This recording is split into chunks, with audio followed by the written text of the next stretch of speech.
you're running ads and you feel like you're not closing as many deals as you probably should be, especially given the amount that you're investing on a monthly basis into your advertising, it's not your ads and it's not speed to lead. It boils down to the follow-up machine that you are operating with. Because the reality is that 90% of the organizations that I talk with on a daily basis aren't closing enough leads because their sales team is bitching and crying about unqualified leads. But that's a result of your sales team dealing with leads far too early in the sales process and not having the marketing material required to take a lead from aware to curious to fully committed to signing a check. And it's not your fault because most people don't talk about how to solve this problem. So in this video, we're gonna talk about the levers that you can pull, appropriate marketing assets, and follow-up that your sales team must leverage if they want to get 2 to 3 times more deals across the line. And by the way, I'm qualified to talk about this because my name is Hunter Larson, and in 2025, our agency generated $10.9 million for our clients. And all I do every single day is talk about sales and marketing so that way we can help our clients make buku bucks. Okay, so when we look at the sales process, we need to think of this on a scale.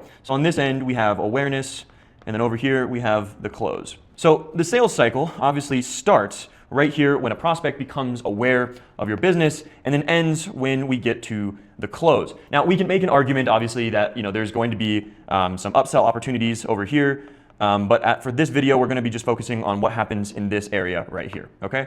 Okay, so what happens is when a lead reaches a stage right around here, right? This is curiosity. This is oftentimes when prospects start to become receptive to direct response marketing, right? So they start to fill out a lead form, they agree to sign up to a webinar or attend a challenge funnel, or they book a call through a call funnel. Now, from here, a lot is intended to happen for that lead.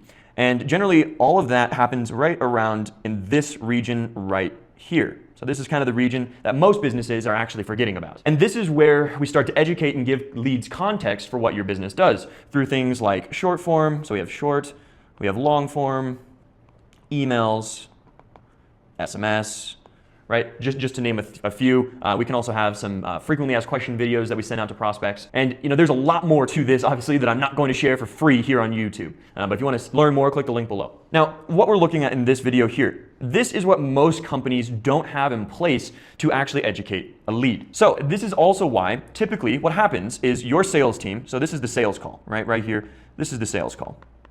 And what happens is if none of this actually gets taken care of, then this leads to your sales team taking somebody from a curious state all the way past through this cycle here of education and context that should have happened actually showing up to the sales call.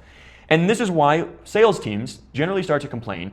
These leads are unqualified. They're too early in the sales cycle. They had no clue what we offer. Stuff like that. If you're hearing stuff like that, that means that this right here is severely broken and needs to be resolved. So let's fix that, shall we? Okay, so what I'm gonna do is I'm gonna break down the exact marketing materials that your company can put together to be able to go and take your leads from your sales team complaining, damn, these guys are crap, to giving them the context so that way they show up to a sales call already ready to close. So the thing that we're gonna be looking at here is context, because this is where the real big dollars are actually extracted and made from advertising. So let's just use an example so that way I can clarify what context actually means. So say that I'm going to give you a car, okay? So I'm gonna give you a car and I tell you that it's $25,000, okay? So super simple example. But I will not tell you, I won't tell you what kind of car, so I'm not gonna tell you the make, I'm not gonna tell you the model, I won't tell you the color, I won't tell you anything. So you'll know nothing about the car. I'm just going to sell it to you for $25,000 and you got to take it or leave it. Would you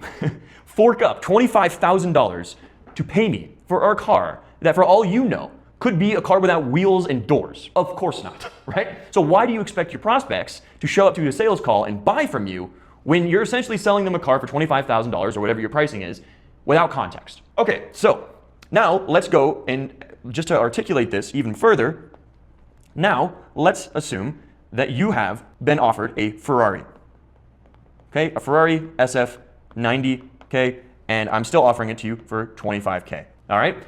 All of a sudden, if you don't know anything about cars, let me just break this down for you, okay? So the Ferrari SF90, okay? So this was the first Ferrari to break 1,000 horsepower, okay? It's faster than a Bugatti, okay? So it actually goes from 0 to 124 miles per hour in 6.2 seconds, okay? So it's extremely fast, right? It's red, right? We'll just say, hey, it's a red Ferrari, right? That's what most, so it's red.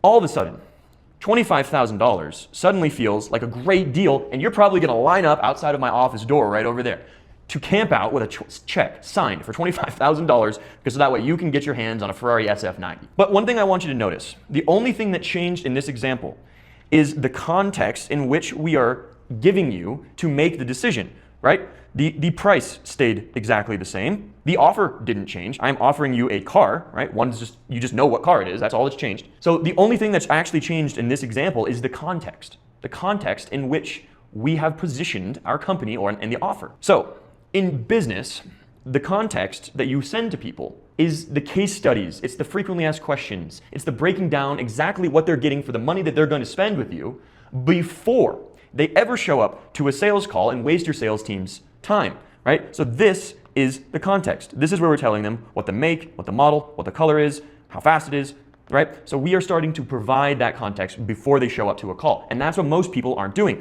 At most companies that I talk to only have maybe reminder emails to show up to the webinar or the call funnel, or maybe some emails that just say, hey, you filled out a form online, why aren't you responding, right?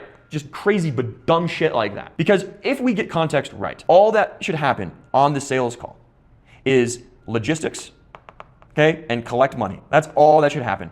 If they have to educate a lead, your leads are coming to a sales call way too early in the sales cycle, okay? And that's why your sales team is going to always be coming to you going, these leads are unqualified. They have no idea what we offer. I spent 30 minutes having to pitch this damn lead just to get them to understand what they're buying, right? They should already come into these calls pre-handled. Now, I want to be clear that just because a lead comes in with a context doesn't necessarily mean that every single lead, once you start implementing this, comes in and they're just ready to hand over a big fat check to your company, right? In fact, it's actually definitely not the case. So occasionally you're gonna have a lead that needs more context. So they need some additional context, and this context is generally going to be very specific. So it's specific to the lead, okay? So we're going to give the lead very specific context to what they're interested in. So if we go up here to the example of the Ferrari SF90, okay?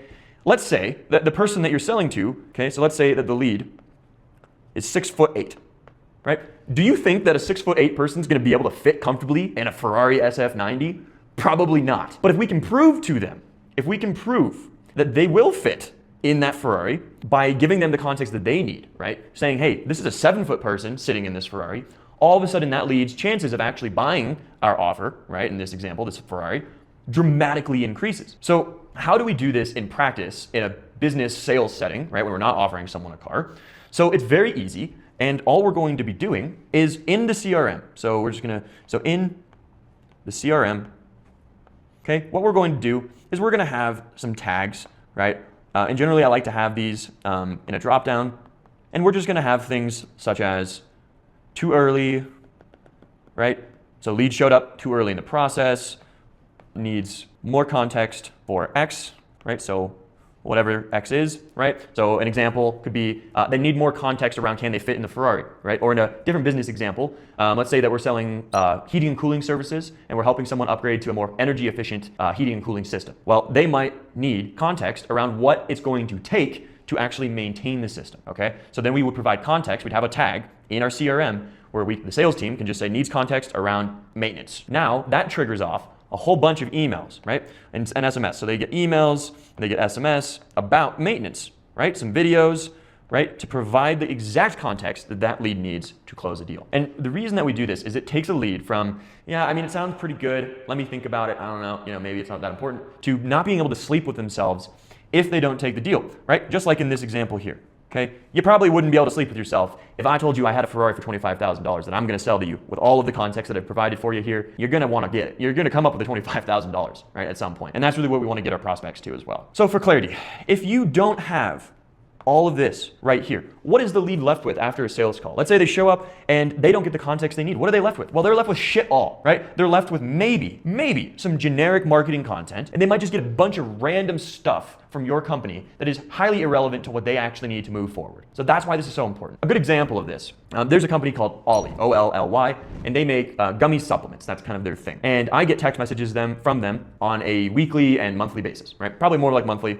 Everything that I buy from them, everything that I buy is for men, right? I buy muscle repair gummies, melatonin, men's multivitamins, and I get shit all the time in my text messages about women's period supplements and women's health and just stuff that's highly irrelevant to me. I mean, I have a girlfriend, so like, maybe they want me to buy it for her, but she doesn't even like multivitamins, right? So I'm never gonna buy that for her. So it's highly irrelevant. The chances of me coming back and buying something, if it felt like it was made for me, is way higher, right? And look at yourself. If someone texted you generic shit, you're probably gonna ignore it. But if it felt like, wow, this is really relevant to me, you're much more likely to actually go out and maybe buy again, upsell, whatever that might be. So I really just want to summarize, really think about how much money you're leaving on the table when this part of the lead process isn't in place and isn't happening to best practices. I mean, you could be leaving millions, possibly, depending on the size of your company, even billions of dollars on the table. And when you're a business owner, you don't have anyone holding you accountable like you do if you're just an employee, right? And so I'm assuming that by watching this video that you're a business owner and you've been dealing with something close to what we talked about here today. And that's exactly why you need a company like myself